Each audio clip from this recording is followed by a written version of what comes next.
vamos a hablar del impacto psicológico del COVID.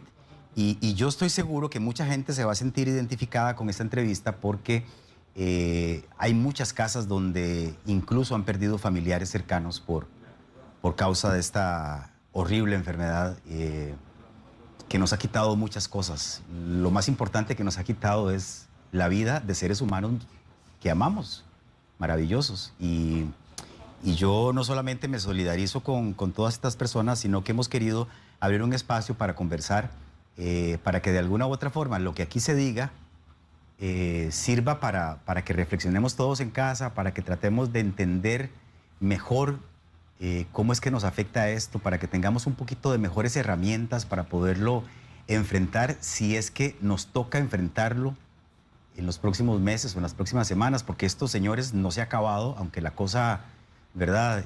A veces pensamos que ya punto final, la verdad es que no, estamos a todo lo que da y hay que tomar conciencia de eso. Así que hoy viene Catalina Cárdenas, que está aquí conmigo, en una doble función, que yo quiero personalmente agradecerte muchísimo, Catalina, porque no solamente viene como psicóloga, especialista en darnos herramientas para poder mejorar nuestra calidad de vida, sino también a contarnos una experiencia muy cercana que tuvo con el COVID-19 en su propia familia. Y entonces yo, sobre todo, te quiero agradecer por esa segunda parte, porque no es fácil abrirse, no es fácil contar, no es fácil, ustedes se van a dar cuenta en esta conversación de algunas cosas que uno diría son tan privadas, son de mis emociones más profundas y más íntimas, y vos has querido con nosotros abrirte y contarnos, porque estoy seguro que a partir de esa experiencia vamos a poder irradiar a mucha gente y vamos a poderles ayudar también. Así que gracias por estar aquí. No, gracias por la invitación, Randall. Yo creo que cuando uno pasa por cosas difíciles, una de las cosas que tiene que hacer, y lo vamos a conversar ahora, es darle un propósito. No por qué, sino para qué. ¿Para qué me tocó ser a mí sobreviviente del COVID, verdad? Que lo puedo decir así. ¿Has visto que cuando uno se monta en una montaña rusa o a algún lugar un poquito de aventura fuerte, dice, sobreviví, una camiseta? Yo ya me puedo comprar esa camiseta, ¿verdad? Y me siento muy agradecida con Dios, con la vida, por esta oportunidad, ¿verdad? Pero sí lo vivimos de cerca. Yo hoy voy a hablar de mi experiencia también, no solo como psicóloga, de las cosas que creo que humildemente a mí me pueden servir y creo que le pueden servir a los demás, sino también de ese carácter de sobreviviente que hay sobre esa situación. Justamente por esa parte quería comenzar, quería que nos pusieras en autos, ¿verdad? Que le contés a la gente qué fue lo que viviste, qué fue lo que pasó exactamente en tu familia, quiénes se enfermaron y cómo lo enfrentaron. Sí, bueno, nosotros tuvimos la experiencia del COVID hace unos meses, ¿verdad? Nos enfermamos mi esposo y yo, gracias a Dios no se enfermaron, no se contagiaron nuestros hijos ni mi madre, ¿verdad? Pero sí fue una experiencia complicada. Ahora que que vamos a conversar sobre las reacciones más comunes, creo que inevitablemente una de ellas es el miedo. Hay tanta gente que ha fallecido por esta enfermedad, que el miedo es una constante con la que hay que trabajar para que no se convierta en algo que nos complique más las cosas. Y es que, Randall, la actitud y el manejo psicológico no cambia el diagnóstico. Porque yo me porté valiente y porque trate de hacer bien las cosas desde el punto de vista de mantener la calma y todas estas indicaciones, eso no va a cambiar el diagnóstico, no va a convertir en negativo el resultado de la prueba, pero sí va a hacer que no se complique más desde el punto de vista emocional, porque si vos entras en pánico, por ejemplo, en una enfermedad con un carácter respiratorio que afecta la parte respiratoria, y si vos entras en pánico, por ejemplo, puedes tener consecuencias respiratorias. Entonces serían las dos, no solo la propia del virus, sino también la de la ansiedad que no te deja respirar bien. Entonces yo creo que en todo momento en equipo manejamos tratar de mantener la calma hasta que ya, bueno, lamentablemente mi familiar tuvo que ser hospitalizado y ese es otro tema súper complicado, ¿verdad? En el momento en que me tengo que despedir, porque yo, gracias a Dios, repito, de verdad muy agradecida con Dios y con la vida, igual respeto a la gente que no es creyente, pero en mi caso yo estoy bien agarradita y eso fue muy positivo para mí, pero hubo un momento en que yo me fui para la casa sola, después de una visita al doctor, ¿verdad? Entonces, esa sensación, ¿verdad?, de que habíamos enfrentado juntos esto y ahora tengo que depositarlo en manos de los doctores, que valga la oportunidad para agradecer al personal del Hospital México la excelente atención que recibimos, ¿verdad? Que yo creo que esa parte, si hay un tema de confianza, yo no te voy a decir que no confiaba. El asunto es cuál será el desenlace.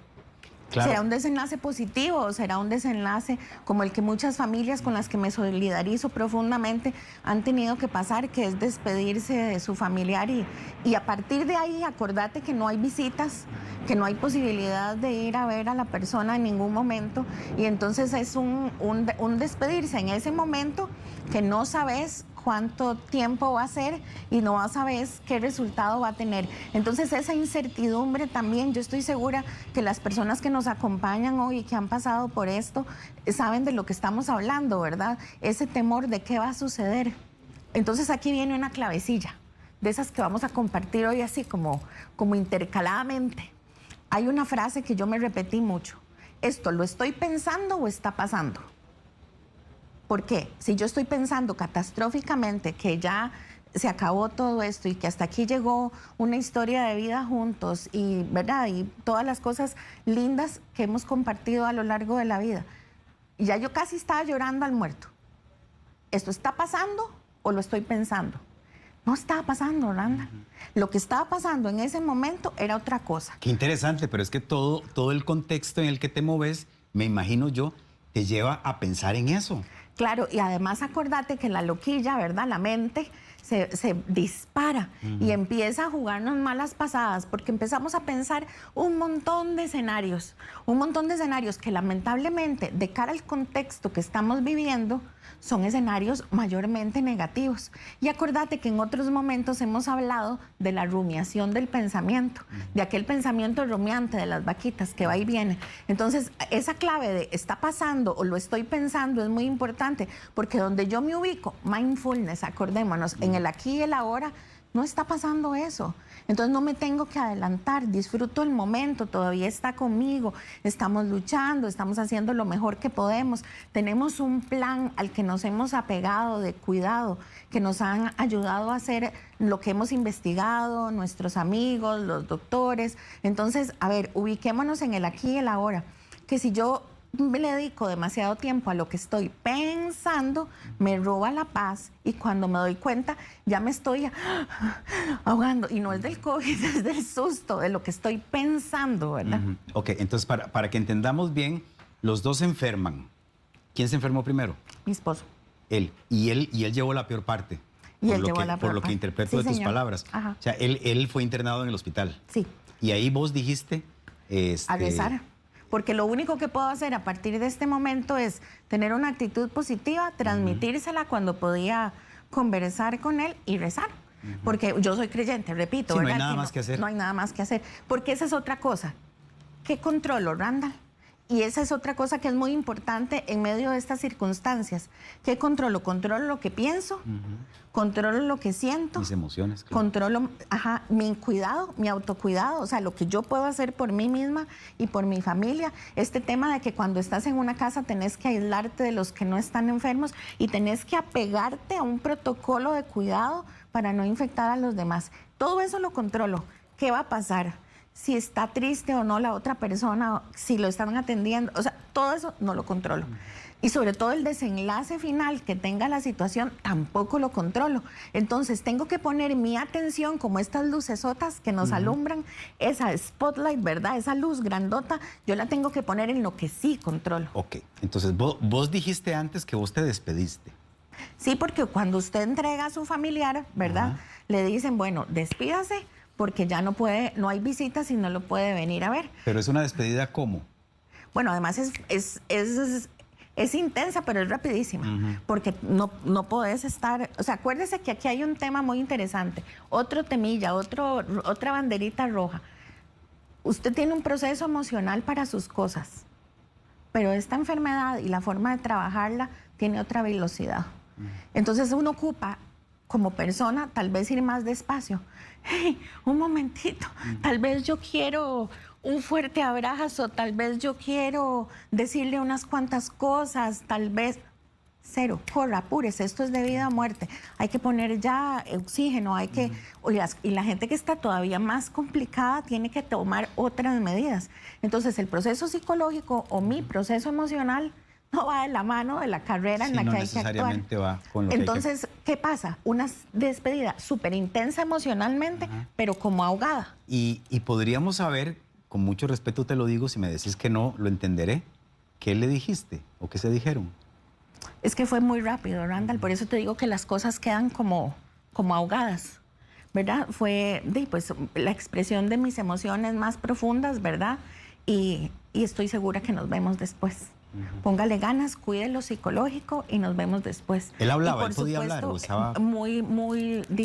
mucha dificultad, pero sobre todo yo soy afectiva, ustedes me conocen. Sí, muy abrazona. Sí, exacto, abrazona, afectiva. Entonces, por supuesto, reiterarle, ¿verdad? Cuánto lo amo y que yo lo veía después. O sea, transmitir esa confianza que a ese punto, en medio de ese susto, yo sí sentía.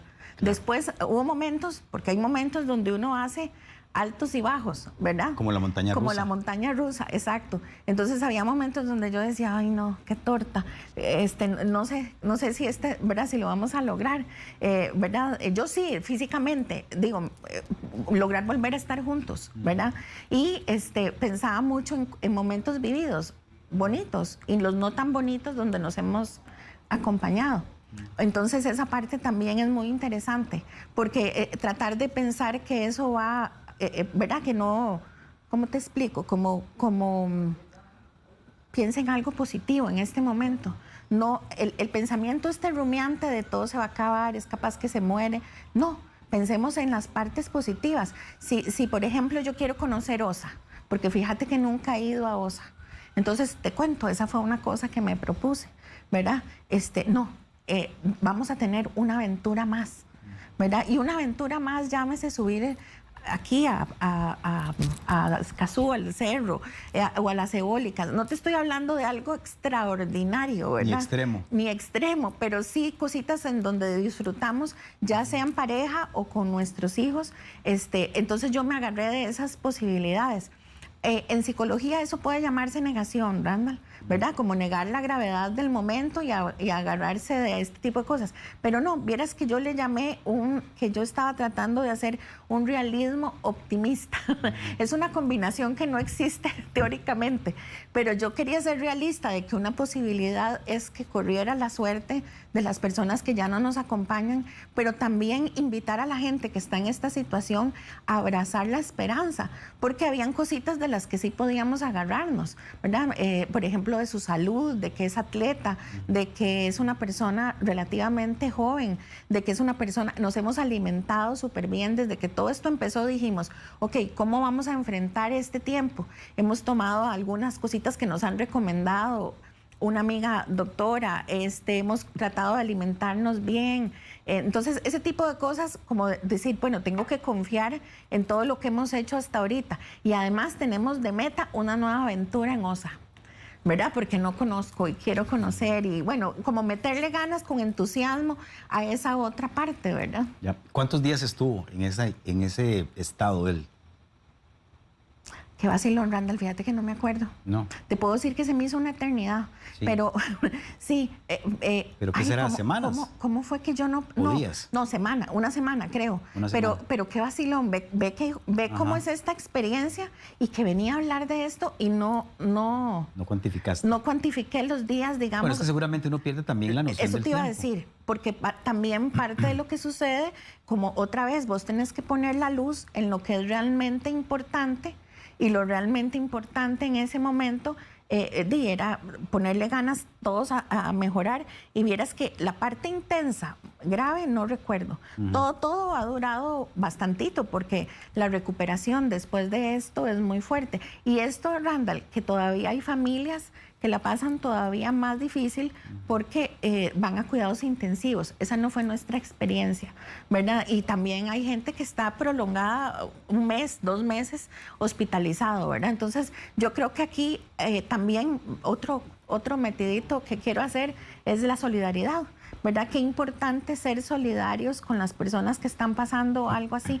Nosotros estuvimos rodeados de amor siempre, ¿verdad? Y yo eso lo agradezco profundamente de mi familia, mis amigos, colegas, en fin, la gente que estuvo cerca, mis compañeros de trabajo, otros que no son colegas, pero sí trabajamos juntos, médicos, ¿cómo están? ¿Cómo se sienten? En fin, mis amigas que son como hermanas para mí, en fin, todo el mundo, mucho cariño, la parte de las oraciones, gente que, bueno, vos lo viviste, gente que uno ni siquiera conoce, ¿verdad? Que hace esto por uno, que yo creo, Randall, que eso no tiene precio. O sea, que vos compartas la parte más íntima de tu vida, es tu relación con tu deidad, con lo que vos creas, ¿verdad? Y que alguien dedique tiempo de esa relación tan íntima que tiene con su parte espiritual para pedir por uno y ni siquiera lo conocen, yo no tengo eso como agradecerlo. Porque además, las personas que somos creyentes nos conforta, ¿verdad? Entonces, obviamente, mucho respeto para quienes no, pero contando mi historia personal, eso es maravilloso. Yo creo además, Cata, que eso, las oraciones, cuando se juntan muchas oraciones, creo que eso genera una energía. Así es. Y no me expliquen, a ver, no me pidan que explique cómo es, porque no tengo una explicación científica, pero lo sentí. Yo sentía esa energía. Randall, es una emoción que te abraza, es una sensación que te abraza. Te sentís reconfortado. Así es, así es. Sentís como si todas esas personas, les pongo este ejemplo, es como si todas esas personas estuvieran en el cuarto con vos e hicieran un abrazo grupal, de esos que se podían hacer antes. O sea, es algo así. Yo no sé qué explicación científica tiene esto, posiblemente ninguna, pero eso pasa. Entonces, sí, ciertamente. A ver, aquí respetamos a quienes no tienen fe o a quienes creen en otras cosas o a quienes, claro, ¿verdad? Que sí. Simplemente van por la vida sin creer en esto que estamos hablando. Pero también respetamos a quienes tenemos una convicción de que hay algo superior y que ese algo superior es un ser de amor, de luz, que nos quiere. Y sobre todo, Randall, que en momentos así donde vos realmente lo que puedes controlar, tu círculo de control es tan chiquitito, sí, que entonces el poder contar con esa parte te da mucha tranquilidad, ¿verdad? Hay un llamado, ¿verdad? Si usted conoce a alguien que esté enfrentando estas circunstancias, no tiene que acercarse físicamente porque eso no está bien. Sabemos que hay que guardar distancia, pero hay tantas cosas, Randall. A veces uno se siente tan mal y físicamente tan cansado, ¿verdad? Mis síntomas duraron más o menos 5 días. Los intensos, la tos residual duró un montón, pero los intensos. Y hay cosas que a uno le encanta tener control, ¿verdad? Porque uno cree que tiene el control. Esa es una creencia tan vacilona, ¿verdad? Cuando uno la vida le dice, jaja, estás completamente equivocado y ese control no es tan real. Y vieras que a veces, por ejemplo, yo tuve que cancelar una avenida aquí al canal porque estaba en lo más y mejor, ¿verdad? Esas cosas a mí no me gustan. Cambiarle citas a las personas con las que yo trabajo no me gusta para nada, porque yo quiero, yo hago lo que hago con mucho amor, a mí me encanta mi trabajo, pero además hay un tema de responsabilidad. Y esto es superior a mí. Entonces esto me recuerda, jaja, otra vez señora, ponga los pies sobre la tierra, el control no lo tiene usted, tiene que llamar, avisar con tiempo, hablé con Thais, no puedo ir, hablar a las citas, ¿verdad? Las compañeras secretarias de las oficinas, reprogramemos citas y las cosas no son como yo quiero y tengo que aprender a lidiar con eso. Eso, Randall, yo creo que también vos me entendés, a veces uno cree que las cosas no marchan sin uno y marchan. Y uno se angustia y se preocupa un montón, ¿verdad? A mí me da risa porque cuando, ¿verdad? Evidentemente uno se preocupa por el trabajo, porque uno tiene una responsabilidad. Así es. Y cuando el trabajo te gusta además, vos te preocupas más porque querés que todo salga bien. Pero cuando yo veía el programa y lo veía tan bien, digo yo, estoy pensando seriamente en despedirme.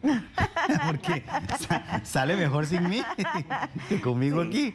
Así que digo, uno a veces ilusamente se cree completamente necesario.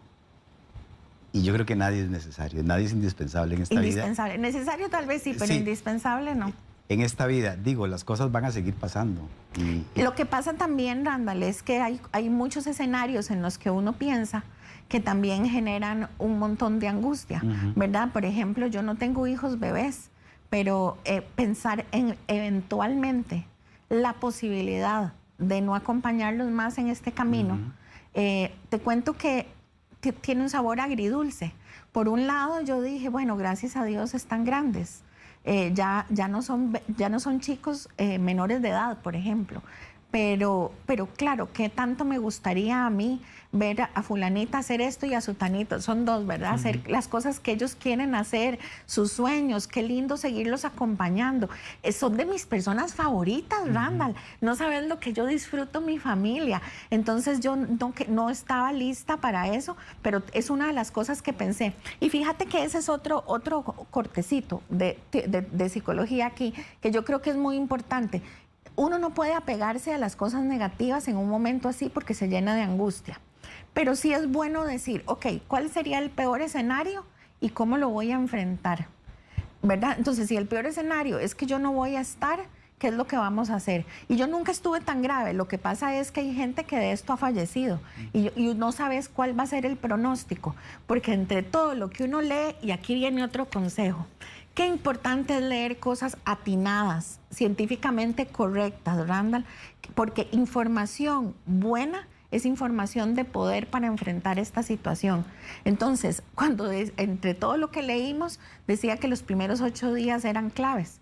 Entonces, conforme se acercaba al día 8, yo decía, lo vamos logrando, ¿verdad? Pero si no lo logro, ok, ¿cómo termina de estudiar el menor? ¿Cómo la mayor tal cosa? ¿Verdad? ¿Quién me los apoya? ¿Cómo hacemos esto? Pero no con angustia, sino más bien con esa tranquilidad que si esto pasa, esto ya está listo. Catalina, yo quería justamente preguntarte por esa parte. ¿Cómo es el proceso o cómo hiciste vos en tu caso para compartir esto con tus 2 hijos? Digo, yo sé que ellos estaban completamente enterados de qué era lo que estaba pasando con su papá y con su mamá, pero yo me imagino que uno a veces como adulto quiere ahorrarle dolor y angustia a sus hijos, ¿verdad? Y entonces puede haber mucha gente que a lo mejor no diga exactamente la situación tal cual está para no preocuparlos. Te voy a contar, Randall, fíjate que, y aquí voy a aprovechar también y ponemos cositas en general de recomendaciones para los demás. Es muy importante hablar con la verdad, pero también es muy importante cuando uno tiene a cargo hijos e hijas apegarse a la edad y de acuerdo a la edad o al desarrollo que la persona tiene, dar la información. Yo no puedo dar la misma información y de la misma manera, ¿verdad?, el contenido y la forma a un niño chiquito que a un adulto joven. Entonces, la otra cosa que es muy importante es microdosis de información, ¿verdad? ¿Qué significa esto? Bueno, no sabes, te voy a contar lo que pasó. Vamos a estar tranquilos, vamos a esperar lo mejor, vamos a cuidarnos mucho, pero fíjate que fulanito está positivo por COVID. ¿Qué edades tienen ellos? 19 y 23 y 25. Okay. Entonces, esta es la situación. Y está positivo papá, ¿verdad? A los 2 días está positiva mamá, ¿verdad? Y vamos a cuidarnos así, asá. Pero aquí la parte importante, ¿verdad? La parte más importante es que yo piense, ok, si mi hijo tiene 13, pero yo le veo la madurez de un chiquillo, como más chiquillo, como de 11, entonces dosifico la información, Randall, y voy por partes. ¿Cuál sería la primera parte? Vieras que no me estoy sintiendo bien, tengo unos síntomas ahí como de gripecilla y creo que me voy a ir a hacer el examen para ver si es el COVID. Si voy y me hago el examen y me revisaron y vieras que vamos a esperar el resultado, pero parece que sí, entonces vamos a aislarnos para evitar contagiar a otros. Otra dosis de información, esas gotitas, ¿verdad? Ya llega el examen positivo, ok, el examen es positivo y el plan, porque cuando tenemos de ventaja, ¿verdad? Por lo menos a nosotros nos llamaban casi todos los días de la clínica que nos corresponde para saber cómo estábamos. Y las personas que llaman, usted le puede hacer preguntas y te guían, más o menos. ¿Hay retroalimentación? Sí hay. Y hay un acompañamiento telefónico. No, digamos, ¿qué decirte? Una vez al día, ¿verdad? Pero entonces yo lo que hacía era anotar dudas y ponerme, ¿verdad?, a preguntar qué hacer y cómo hacerlo. Entonces esas gotitas de información, Randall, van llegando. Cuando yo veo que la cosa se está complicando, porque también te dan educación como paciente y te dicen, se está alterando, si usted su capacidad respiratoria, su saturación de oxígeno está por debajo de tal número, tiene que ir al hospital. Entonces, esa información, buenos días, está pasando esto y esto, vamos a hacer esto y esto, o sea, a gotitas. Si vos tenés hijos muy pequeños, esto no es necesario compartirlo de esa forma. Por eso es que es tan importante que yo sea honesta, pero también dosifique esa información y la dé de acuerdo a la edad. Claro, quiero agradecerle a todas las personas que nos están escribiendo para contarnos sus testimonios. Como te dije, hay mucha gente que se está sintiendo muy identificada.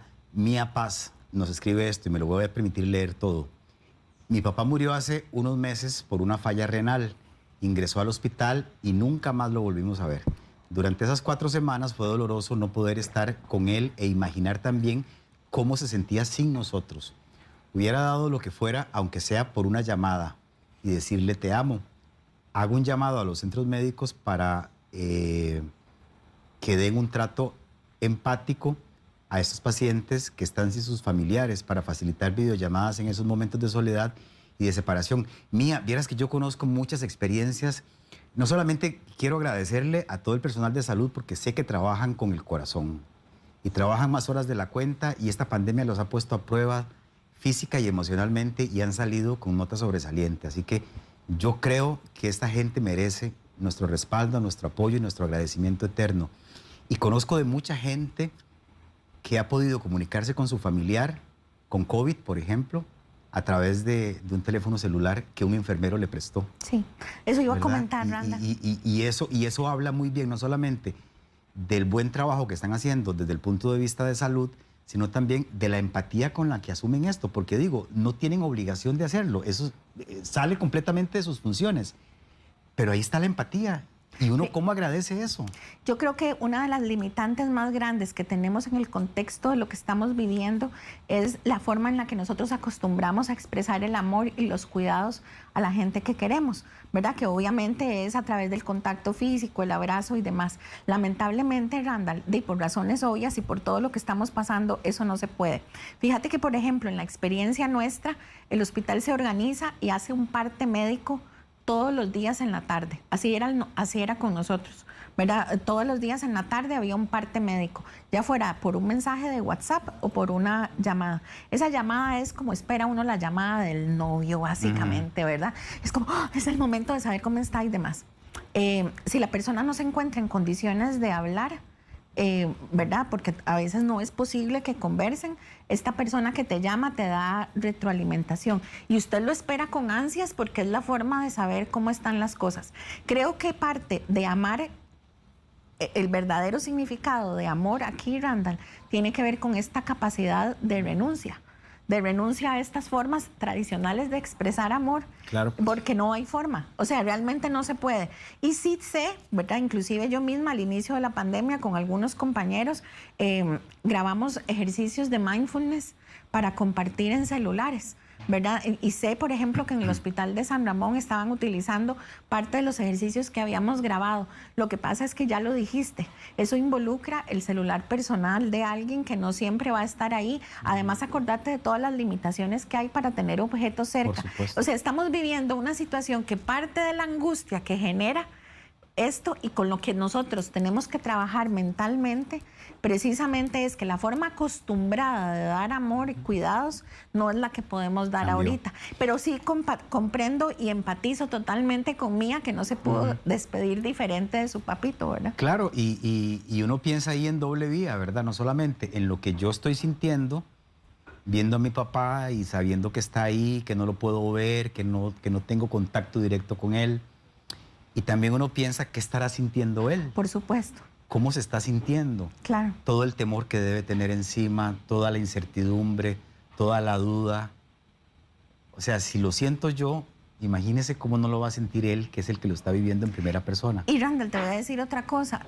La persona que a uno lo llama ¿verdad? Y le puede decir, porfa, que lo amo, que le ponga ganas, que aquí lo estamos esperando, que trabaje la parte psicológica, que no se deje vencer por el miedo. Y yo no sé si se lo dicen o no se lo dicen. Vos sabés, eso no lo he preguntado, pero a mí me dio mucha tranquilidad poder enviar ese mensaje. Claro. Exacto. Tengo que preguntar si se lo dieron o no. Entonces esa parte también es muy importante, ¿verdad? Y yo creo también, Randall, que hay imágenes, ¿verdad? Yo no sé, yo compartí unas fotos con Carito, que fue con la que planteamos esto. Hay imágenes que a uno lo ayudan, por lo menos a mí, ¿verdad? Y te acordás que en las conferencias de prensa comparten siempre una notita estadística. Ah, bueno, ahí están. Ese fue mi plan de cuido. Y si ustedes pudieran leerlo, porque de verdad es así, escrito por mí, y a ese plan me apegué. De tu puño y letra. De mi puño y letra. Agradecer. Agradecer, sí, es que no veo yo, qué torta. Yo tampoco, estamos mal. Bueno, hablaba, una parte era agradecer, la otra era aplicar. Agradecer era apenas abría los ojos, ¿verdad? Ajá. La otra es, no me sé el orden, ¿verdad? Porque no lo estoy viendo. Oxímetro, veo de número 3. Exacto, que había que cuidar, apegarse al plan de cuidados que nos habían dado, comer como el pajarito a cada rato, pero poquitico, ¿verdad? Para no descuidar esa parte. La parte de mantenerme ocupada, y ahí había un corazón dibujado, porque ocupado significa hacer algo que me retroalimente, que me edifique, que me haga sentir mejor. Ay, gracias. Ok, entonces el oxímetro había que tomárselo a cada 3 horas, ¿verdad? Ajá. Medirse, hacer los ejercicios de respiración que nos enseñaron. Baño, alimentación sol. Como pajarito, ¿verdad? Bañarse, por supuesto, un ratito chiquitito de sol, ocuparme el corazoncito, trabajar, ¿verdad? Porque también había cosas que podía hacer trabajando, comunicarme con mis redes de apoyo, familia y amigos, ¿verdad? Luego ahí puse música, ¿verdad? Y lectura, porque eso también era importante para mí. Y también llanto, ¿verdad? Yo me di mi espacio para llorar y me puse un horario. Porque yo me di cuenta, y suena muy tieso, ¿verdad? Suena muy rígido, pero yo me di cuenta que si yo no lo hacía así, yo iba a pasar todo el día angustiada y triste. Entonces dije, a las 5 de la tarde, ven, ahí lo ven, una vez al día lloro y mucho. Y luego sonrío y va de nuevo, ¿verdad? Porque en realidad, de verdad, suena muy rígido, Randall, pero conforme los días iban pasando, yo dije, si yo le doy solo pelota a esto, yo voy a llorar todo el día. Y yo no puedo hacer eso. Además, la vida continúa. Otra de las cosas que a uno lo afecta mucho como paciente positivo por COVID, ahí está el cuadrito del que te estoy hablando. Ya te voy a hablar de esta otra cosa, pero para aprovechar la foto.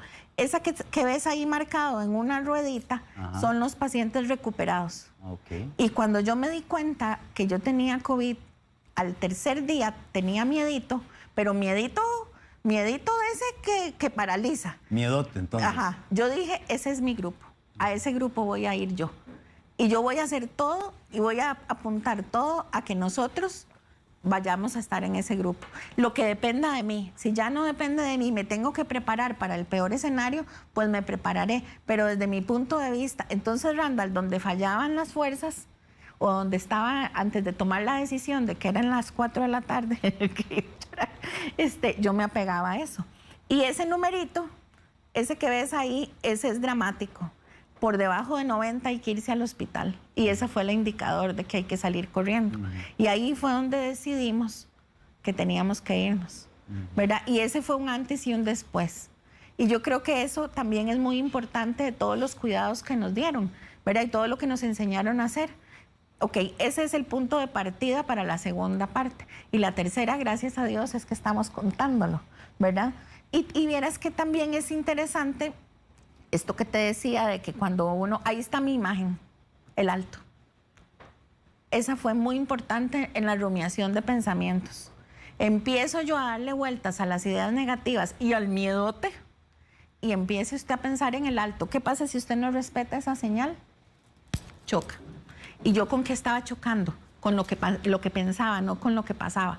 Y era terrorífico porque estaba pensando en escenarios muy tristes. Entonces me agarré de ese alto, pero con fuerza y otra vez, como decía el papelito, va de nuevo, va de nuevo. Y ese es el plan al que tratamos de apegarnos. Y esta es una de las vistas que yo tenía en el lugar donde estábamos. Entonces, Randall, esa montañita hermosa de Escazú tiene un gran significado esa foto para mí, porque cuando hubo 2 días que no me pude levantar a verla así, ¿verdad? Que había que salir para verla, yo me imaginaba respirando, llenando mis pulmones de aire en el piquito de esa montaña. Y ese ejercicio de visualización a mí me ayudó mucho, ¿verdad? Muchísimo, muchísimo. Yo me imaginaba en otra aventura, ¿verdad? Y esto de contarse historias bonitas, ¿verdad? Y de imaginarme esa aventura en ese piquito, en el Cerro de Escazú, a mí me llenó, no de aire, pero era lo que ocupaba. Pero yo me imaginaba respirando ahí y viviendo otra aventura para contrarrestar, Randall, los pensamientos que te llenan de miedo. Entonces esas son como los truquillos, ¿verdad? Obviamente lo que le sirve a uno no necesariamente le sirve a todos, pero en general las ideas las comparto con mucha humildad de que para mí marcaron un camino desde el punto de vista emocional. No, muchas gracias. De nuevo, gracias porque no solamente creo que nos diste una lección con algunas herramientas psicológicas importantes que yo sé que a todos nos van a servir en esta circunstancia y en cualquier otra donde nos toque enfrentar algo similar, sino sobre todo, Catalina, por abrir tu corazón y por contarnos cosas tan íntimas, tan sensibles, de esa forma tan linda, tan diáfana, tan transparente, que estoy seguro a mucha gente le llegó. Así que... Randall, fíjate que... ¿Cómo se llama tu marido? Luis. Luis. A don Luis también un agradecimiento enorme y una felicitación, y qué dicha que está cada día más fuerte. Hay una cosita chiquitita que quiero recordarles. Este es un evento difícil, pero nosotros enfrentamos momentos difíciles a lo largo de la vida. Y a veces los recordamos y decimos, uy, no me quiero acordar de eso porque me enseñó, porque fue horrible. Pero si nosotros tratamos de sacar la enseñanza, más bien esa enseñanza la capitalizamos, como ahorrar platita, ahorrar enseñanzas que en momentos como estos las sacamos a relucir. Y Randall, una de las cosas más importantes es no sufrir en vano. O sea, si yo enfrenté como persona y como familia un sufrimiento tan grande como fue aprovechémoslo para que nos convierta en mejores personas.